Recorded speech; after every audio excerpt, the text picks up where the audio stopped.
另外来看两站民间的车祸，这是国道3号就北苗栗大山的路段，伫昨暝发生一台载牛奶的连接车，那像因为无去注意到头前的状况，结果去弄到外车道这吊车的车辆，了后呢，规台连接车就安尼并落高速公路。另外呢，伫台中市的东区受乌多摆冲红灯，结果伫路口去弄到要倒弯的轿车，两站车祸是拢造成一个人死亡，一个人受伤，也那详细的原因还佫需要调查。 消防人员大声喊请求支援，旧年阿爸线过头骹，车祸现场如苍苍。国道车3上北124.3公里，苗栗大山路段车10半暝10点外发生重大车祸。26岁姓杨的查某人驾驶的轿车因为故障停伫外线道，35岁姓林的查某人载牛奶的连接车，好亲像无注意到头前的状况，会到姓杨查某人轿车了后，并伫外线护栏的山坪。小货车的驾驶自行脱困。 那另外就是大车的驾驶受困在驾驶座内，那我们使用破坏器材让驾驶脱困。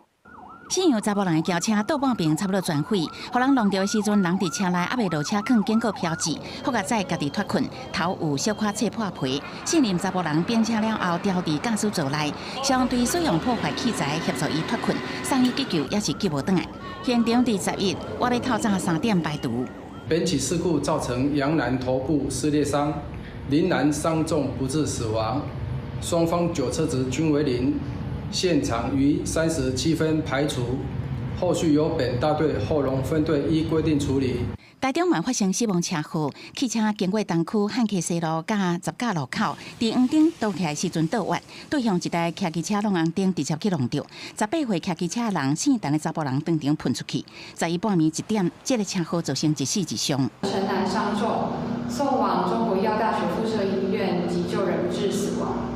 张女脚部轻伤，经查张女无饮酒，相关肇事因素仍待进一步的分析研判。 28岁姓张的查某人脚轻伤，手切大失灵，汽车正面前脸破去，车身有明显烤掉。姓陈的查某人重伤送医救无倒来，所坐的机车车壳破去，椅子嘛分开，车厢内物件四散。警方表示，详细肇事原因也有待鉴定。